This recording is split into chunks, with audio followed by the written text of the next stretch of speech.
Hello friends, ഇന്ന് നമുക്ക് variety ആയിട്ട് കടലമാവ് കൊണ്ടുണ്ടാക്കാൻ പറ്റുന്ന ഒരു കറിയുടെ റെസിപ്പി നോക്കിയാലോ. ഒരു നോർത്ത് ഇന്ത്യൻ ഒരു രാജസ്ഥാൻ ടച്ചൊക്കെയുള്ള ഒരു റെസിപ്പിയാണ്. രാജസ്ഥാനികൾ ഉണ്ടാക്കിയാണ് ഞാനിത് ആദ്യം കഴിക്കണം കേട്ടോ. നല്ല ടേസ്റ്റി ആയിട്ടുള്ള റെസിപ്പിയാണ്. അതിന് ഞാൻ ആദ്യം കുറച്ച് കടലമാവ് എടുത്തിട്ടുണ്ട്. അതിലേക്ക് ആവശ്യത്തിന് ഉപ്പും കുറച്ച് കസൂരി മേത്തിയും പെരിഞ്ജീരകവും നല്ല ജീരകവും ചേർത്ത് കൊടുക്കാം. പിന്നെ 1/4 ടീസ്പൂൺ മഞ്ഞൾപ്പൊടി, ഗരം മസാല, മല്ലിപ്പൊടി, കാശ്മീരി ചില്ലി, ഇത്രയും സാധനവും കുറച്ച് എണ്ണയും കൂടെ ചേർത്തിട്ട് നന്നായിട്ട് ആവശ്യത്തിന് വെള്ളവും ചേർത്ത് കുഴച്ചെടുക്കാം. നമ്മളുടെ ചപ്പാത്തി മാവിനെ കഴിഞ്ഞും കുറച്ചും കൂടെ നീണ്ടിരിക്കണം കേട്ടോ ഇതിൻ്റെ മാവ്.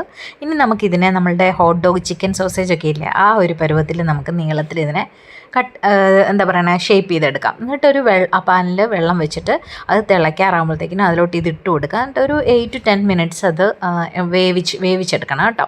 അങ്ങനെ വേവിച്ചെടുക്കുമ്പോഴത്തേക്കിനും എന്നിട്ട് നമുക്ക് ഇതിനെ മുറിച്ചെടുക്കണം. അപ്പോൾ ഇച്ചിരി ലൂസായിട്ടിരിക്കണം മാവ്, എന്നാലുള്ളൂ ഇത് ഹാർഡാവാതെ ഇരിക്കത്തുള്ളൂ. അതിനുശേഷം ഞാനൊരു 2 സവോള വലുതും കുറച്ച് ഇഞ്ചി വെളുത്തുള്ളിയും കൂടെ ചേർത്ത് നന്നായിട്ട് അരച്ച് അതവിടെ മാറ്റി വെച്ചിട്ടുണ്ട് കേട്ടോ. ഇപ്പോൾ കണ്ടോ, അത് വെന്ത് കഴിയുമ്പോൾ ഇതിങ്ങനെ പൊങ്ങി വരാനായിട്ട് തുടങ്ങുമേ.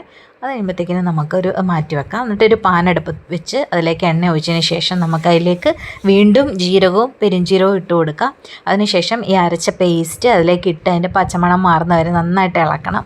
നമ്മൾ പീസാക്കി വെച്ചിട്ടുണ്ട്. ഇതിങ്ങനെ നമുക്ക് ഇതിലോട്ട് മസാലകൾ ചേർത്ത് കൊടുക്കണം. ഇത് വെന്ത് കഴിയുമ്പോഴത്തേക്കിനും അതിലോട്ട് ഞാൻ കസൂരി മേത്തിയും 1/4 ടീസ്പൂൺ മഞ്ഞൾപ്പൊടിയും 1/2 ടീസ്പൂൺ കാശ്മീരി ചില്ലി, 1/2 ടീസ്പൂൺ മല്ലിപ്പൊടി, ഇത്രയും സാധനങ്ങൾ ചേർത്ത് കൊടുത്ത് കുറച്ച് വെള്ളവും കൂടെ ചേർത്തിട്ട് അതിലോട്ട് ഞാൻ കുറച്ച് കായപ്പൊടിയും കുറച്ച് എന്താ പറയുക ഗരം മസാലയും ചേർത്തിട്ട് ഇത് ഇട്ട് കൊടുത്ത് നന്നായിട്ടൊരു 2-3 മിനിറ്റും കൂടെ അതിനെ ഒന്ന് വേവിച്ചെടുക്കണം ചെറിയ ഫ്ലെയിമിൽ വെച്ച്. മല്ലിയിലയും കൂടെ ചേർക്കാം. നമ്മുടെ കറി റെഡി ആയിട്ടുണ്ട്. എല്ലാവരും ട്രൈ നോക്കണം. Thank you for watching. Bye bye.